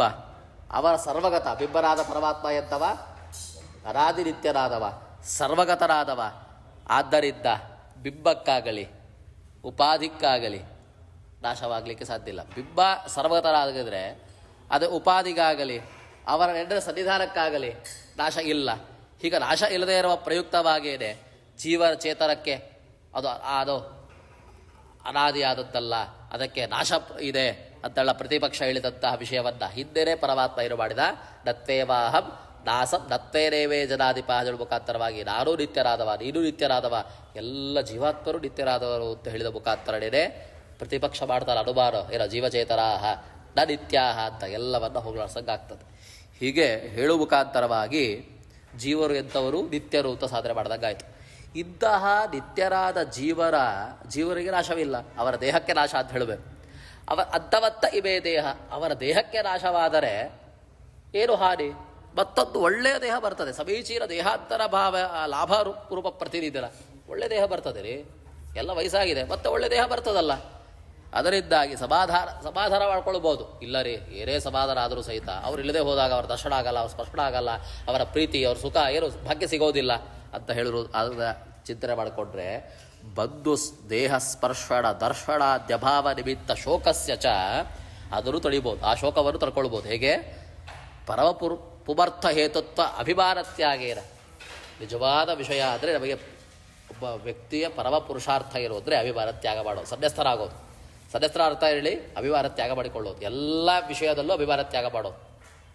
ಅವರಲ್ಲಿ ಅಭಿಮಾನ ತ್ಯಾಗ ಮಾಡುವ ಮುಖಾಂತರವಾಗಿ ನಿರ್ವರ್ತಿತು ಶಕ್ಯತ್ವ, ಆ ದುಃಖವನ್ನು ತಗೊಳ್ಳಿಕ್ಕಾಗ್ತದೆ. ಹೀಗೆ ಭಗವತ್ ಪೂಜಾರ್ಥಂ ಹೇ ಭಾರತ ಯುದ್ಧಸ್ವ. ಅದರಿಂದಾಗಿ ಎಲ್ಲ ಪರಮಾತ್ಮನ ಪೂಜಾ ರೂಪವಾರ್ಥ, ಅವನ ಆರಾಧನಾ ರೂಪವಾರ್ಥವಾಗಿ ಅರ್ಜುನ ಯುದ್ಧ ಮಾಡುವಂಥ ವಿಷಯಗಳ ಶ್ಲೋಕದ ತಾತ್ಪರ್ಯವನ್ನು ರಾಯರು ತಿಳಿಸಿಕೊಡ್ತಾ ಇದ್ದಾರೆ. ಭಾಷ್ಯದಲ್ಲಿ ಹೇಳಿದಂತಹ ಅರ್ಥದ ವಿಷಯವನ್ನೇ ಸ್ಪಷ್ಟೀಪಡಿಸ್ತಾರೆ. ಮತ್ತೆ ಮತ್ತೊಂದು ರೀತಿಯಲ್ಲಿ ಪ್ರಶ್ನೆ ಪ್ರಾರಂಭವಾಗ್ತದೆ. ಅಂತಹ ವಿಷಯಗಳಿಗೆ ಉತ್ತರ ಕೊಡ್ತಾ ಹೋಗ್ತಾರೆ. ಅದು ಮತ್ತೆ ಮುಂದಿನ ಪಾಠದಲ್ಲಿ